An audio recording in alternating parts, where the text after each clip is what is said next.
আমাদের বিদ্যালয়ের দশম শ্রেণীর শিক্ষার্থী যারা 2021 সালে মাধ্যমিক দেবে তাদের জন্য একটি জরুরি ঘোষণা।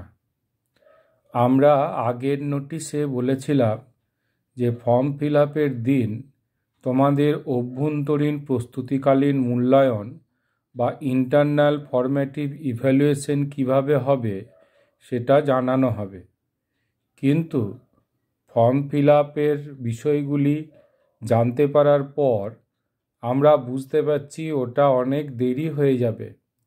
তাই তোমাদের জরুরি ভিত্তিতে আজকে একটা নোটিশ দিচ্ছি। এই নোটিশ অনুযায়ী তোমরা অভ্যন্তরীণ প্রস্তুতিকালীন মূল্যায়নের জন্য তৈরি হও। তোমাদের বিষয়গুলি আজকে দিয়ে দিচ্ছি।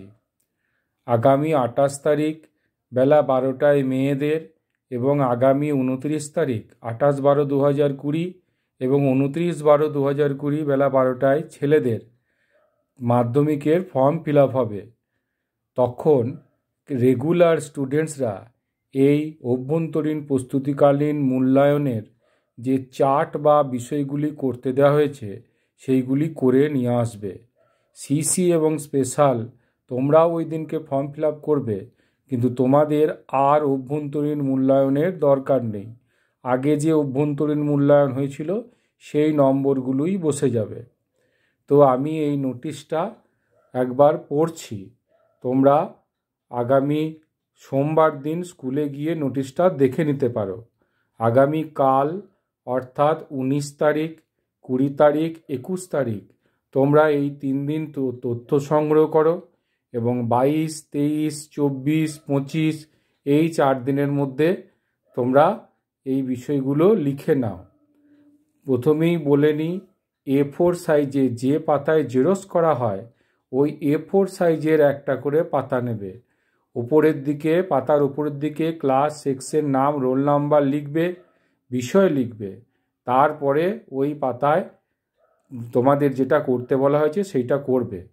যদি এক পাতায় না হয় পরবর্তী পাতায় করবে। আশা করি এক পাতাতেই সব হয়ে যাবে। আর যেগুলো অঙ্কন আছে সেগুলো তোমরা আর্ট পেপার নিয়ে ওই A4 সাইজে কেটে নিয়ে সেখানেও করতে পারো। তবে প্রত্যেকটা বিষয়তেই নাম, ক্লাস, সেকশন, রোল নাম্বার ইত্যাদি লিখবে। আমি নোটিশটা পড়ে শোনাচ্ছি। এত দ্বারা আমাদের বিদ্যালয়ের দশম শ্রেণীর শিক্ষার্থীদের এবং তাদের অভিভাবিকাগণকে জানানো যাচ্ছে যে নিম্নলিখিত সূচি ও বিষয় অনুযায়ী দশম শ্রেণীর কেবলমাত্র রেগুলার শিক্ষার্থীদের অভ্যন্তরীণ প্রস্তুতিকালীন মূল্যায়ন ইন্টারনাল ফরম্যাটিভ ইভ্যালুয়েশন হবে। বাড়িতে A4 সাইজের পাতায় ওইগুলি লিখবে এবং ফর্ম ফিল আপের দিন বিদ্যালয়ে জমা দিতে হবে। প্রতিটি বিষয়ের জন্য আলাদা আলাদাভাবে জমা দেবে। প্রতিটি বিষয়ের ক্ষেত্রে প্রথমে নাম, ক্লাস, সেকশন, রোল নাম্বার লিখবে। আগামী 28/12/2020 বেলা 12টায় মেয়েদের এবং 29/12/2020 বেলা 12টায় ছেলেদের ফর্ম ফিল আপ হবে। রেগুলারদের হবে, সিসিদের হবে, স্পেশালদের হবে, অর্থাৎ সকলের হবে। অতিরিক্ত তথ্যের জন্য স্কুল অফিসে বা স্কুলের মোবাইল নাম্বার যেটা দেওয়া রয়েছে এই নোটিশে তাতে ফোন করে যোগাযোগ করা যেতে পারে। এবারে আমি অভ্যন্তরীণ প্রস্তুতিকালীন মূল্যায়ন বা ইন্টারনাল ফরম্যাটিভ ইভ্যালুয়েশন যে নম্বরটা আমাদের পাঠাতে হয় ফর্মের সঙ্গে বোর্ডে, যেটা আগে ওরাল ছিল 10 নম্বরের, সেই ব্যাপারটা তার জন্যই এত প্রস্তুতি। আমরা বিষয়ভিত্তিক বলছি। বাংলায় যে টপিক বা শীর্ষকের উপর করবে সেগুলি দেওয়া হয়েছে। দেখো নিচের লেখা সাহিত্যিকদের নামের পাশে যথোপযুক্ত শব্দগুলো বন্ধনী থেকে বেছে লেখো। ক রবীন্দ্রনাথ ঠাকুর, খ সমরেশ বসু, গ অক্ষয় কুমার বড়াল, ঘ বঙ্কিমচন্দ্র। ব্র্যাকেটে দেওয়া আছে কবি তিলক, কমলাকান্ত, ভানুসিংহ, কালকুট। 2 নম্বর প্রশ্ন হচ্ছে অক্ষর ব্র্যাকেটে সিলেবেল ও বর্ণ ব্র্যাকেটে লেটার এর মধ্যে পার্থক্য লেখো। ইংরাজি বিষয়, ইংরেজিতে টপিক হচ্ছে draw the picture that is given in the poem sea fever in a white chart paper.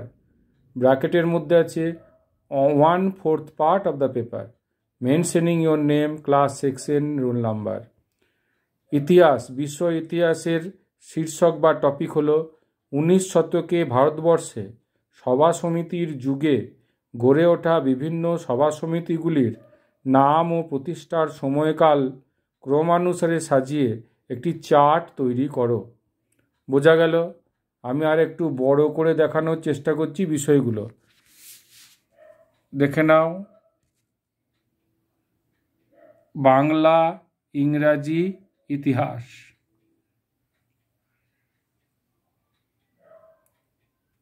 বাকি বিষয়গুলি পরের পাতায় আছে, আমি দেখাচ্ছি। ভূগোল, ভূগোলে হচ্ছে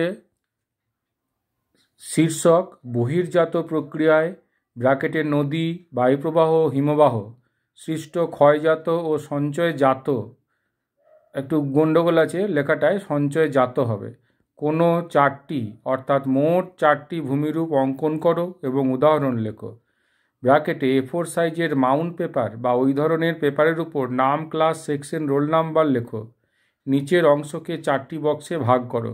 প্রতি ভাগে একটি করে ভূমিরূপ অঙ্কন করে নাম ও উদাহরণ লেখো। রং ও পেন্সিল ব্যবহার করতে পারবে, কিন্তু পেন ব্যবহার করতে পারবে না ওই ছবি আঁকা ইত্যাদিতে। তারপরে বিষয় অঙ্ক, শীর্ষক বা টপিক এ হচ্ছে নিম্নলিখিত আয়তনগুলির ফর্মুলা লেখো। আয়তঘনকের আয়তন, লম্ববৃত্তাকার চোঙের আয়তন, লম্ববৃত্তাকার শঙ্কুর আয়তন, গোলকের আয়তন, ঘনকের আয়তন। তারপরে বিয়ের হচ্ছে একটি সমদ্বিবাহু ত্রিভুজ অঙ্কন করো যা ভূমির, স্পেলিং মিস্টেক হয়েছে, যার ভূমির দৈর্ঘ্য 10 সেন্টিমিটার এবং সমান কোণের একটির পরিমাণ 45 ডিগ্রি।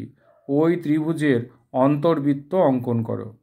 তারপরে প্রকৃতি বিজ্ঞান, শীর্ষক গৃহস্থালির বৈদ্যুতিক বর্তনীর একটি সরলতম রেখাচিত্র চার্টের মাধ্যমে দেখাও। অন্ততপক্ষে একটি বাল্ব, একটি ফ্যান ও একটি 3-পিন প্লাগ সংযোগ দেখাও। লাইভ তার, নিউট্রাল তার, আর্থিং ব্র্যাকেটে ভূসংযোগ, ফিউজ, মেন সুইচ ইত্যাদি চিহ্নিত করো। তারপরে হচ্ছে জীবন বিজ্ঞান, শীর্ষক একটি আদর্শ নিউরনের পরিচ্ছন্ন চিত্র অঙ্কন করো ও নিম্নলিখিত অংশগুলি চিহ্নিত করো। ক ডেনড্রন, খ সোয়ানকোষ, গ মায়োলিন শীথ, ঘ প্রান্ত বুরুষ। অথবা ওইটা করবে অথবা এটা করবে, দুটোই নয় কিন্তু, যে কোনো একটা। প্রাণীকোষের মাইটোসিস কোষ বিভাজনের অ্যানাফেজ দশার পরিচ্ছন্ন চিত্র অঙ্কন করো ও নিম্নলিখিত অংশগুলি চিহ্নিত করো। ক মেরু অঞ্চল, খ বেমতন্তু, গ ক্রোমাটিড, ঘ সেন্ট্রোমিয়ার। তো এইগুলি হচ্ছে তোমাদের ইন্টারনাল ফরম্যাটিভ ইভ্যালুয়েশন বা অভ্যন্তরীণ প্রস্তুতিকালীন মূল্যায়ন, তার শীর্ষক। আশা করি একটা A4 শিটেই তোমাদের এক একটা বিষয় হয়ে যাবে। ওইগুলো নিয়ে আসবে, একবারে স্টেপেল করে নিয়ে আসবে, জমা দেবে, ফর্ম ফিল আপ করবে, বাড়ি চলে যাবে। তাহলে এটা আমাদের সুবিধা হবে। আশা করি বিষয়টা বুঝতে পেরেছো।